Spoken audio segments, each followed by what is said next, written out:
Well, going back in time to the Old West, which I can't find a cowboy hat. Oh well.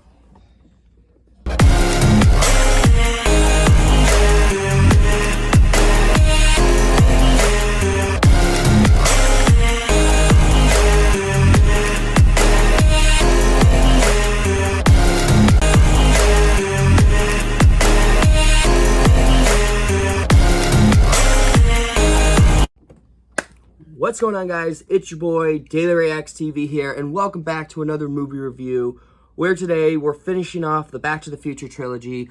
Now, normally I would upload the Back to the Future reviews on Monday, but if you guys didn't know, from Monday we had the Harry Potter anniversary, so I had to do the documentary, and then we had Ninja Turtles on Tuesday, so you're seeing Back to the Future Part 3 review on Wednesday. I'm very excited for this video because one of the things I wanted to tell you guys throughout before we get into this review, thank you guys so much for all of the support of the first two Back to the Future reviews. I had such a good time making them.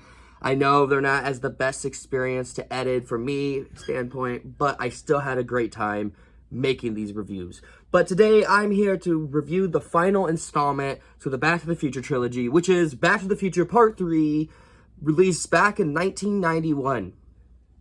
I'm not even kidding. It actually released in 1991. Yeah, so Back to the Future Part 3 follows Marty going back to the Old West to save Doc so he doesn't get killed by Buford Tannen. And Doc starts falling in love with this girl called Claire Clayton. So Marty and Doc has to find a way to fix the DeLorean because Marty accidentally blew the gas tank while he was attacked by Indians. So they have to find a way to push the DeLorean, and then all of a sudden Marty's now sent to fight Buford Tannen, or Mad Dog Tannen, because Mad Dog Tannen called him Yellow, which stands for chicken. Calls him a chicken, technically, but yellow in the Old West. I don't know why, but that's how it works. So basically, Marty and Doc has to fix the mistake Marty made and also go back to 1985 before they're stuck there any longer. Like I said, for my first two Back to the Future movies, though, this trilogy has always been there for me. I love this trilogy without a doubt. And it was a tie between this and Harry Potter. Let's just say that, because the Back to the Future franchise has always been with me, and I love Back to the Future. Like, this is the trilogy that continues on with my life, continues a lot of things, especially with personal lessons for all three of these movies, and it shows. Now, I do have a couple of problems, but we got to talk about Marty and Doc. Like, their dynamic is still perfect. They still have a great character dynamic, and it shows time and time again how Marty really cares for Doc and how Doc really cares for Marty, and it shows. Like, it really develops more into this film how Doc even tries to warn him, you can't just go freaking out because someone calls you chicken or yellow or name calling kind of shit, you know what I mean?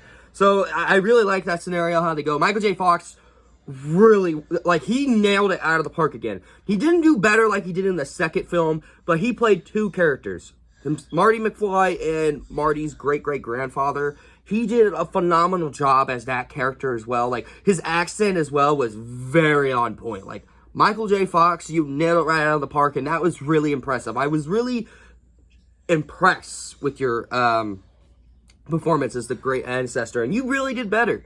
Christopher Lloyd, on the other hand, he had the best performance out of all the movies. I know I liked him a little bit more in Part 2, but in this film, it is like a tie between this and the first one with his performance. Like, he had a great performance, and it shows throughout the film. It's very creative how they have developed his character arc in this film, from the first film to this film, because, you know what I mean? Like, they really developed it and made him more entertainable in this film to look at, and we'll get to that in the later segment. And then you got, well, Mad Dog Tannen, played by Thomas Wilson, and like I said, great job. Like, he did a really great job. Like, he did really good, like, not better than the first two films, but he was good. And then you also got, oh god, the love connection between Doc Brown and Claire Clayton.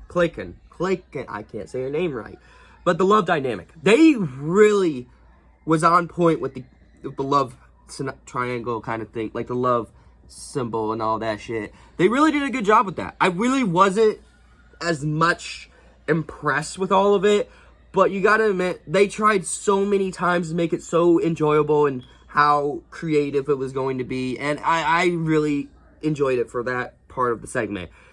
Really good job on that part.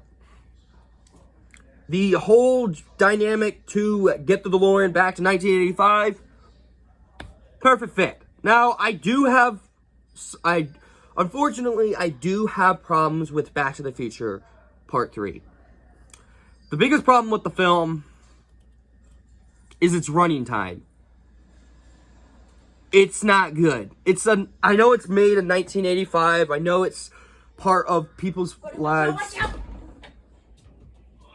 Don't do that. Hello there. Don't do that. I'm just playing around with you. Anyways, it just doesn't go well. Another problem I have with the film is just you don't get to see much of the ancestors from the McFly family. Other than that, Back to the Future Part 3, really enjoyable. I'm giving Back to the Future Part 3 a good score at least because it had a great ending as well to the trilogy. And I know the video game's not going to replicate that, but I am going to play the game hopefully on my gaming channel when I get a chance. Which is why I'm giving Back to the Future Part 3 a 7 out of 10. I know this is a short review. I'm kind of getting sick of doing the Back to the Future trilogy. As much as I love these movies, I'm kind of getting sick and tired of doing a film like these over and over again. It's kind of getting old. But don't worry, we got another marathon coming right after Ninja Turtles, and I'm very excited to see what we head up next. You guys know the drill. I'm tired. Take care, guys.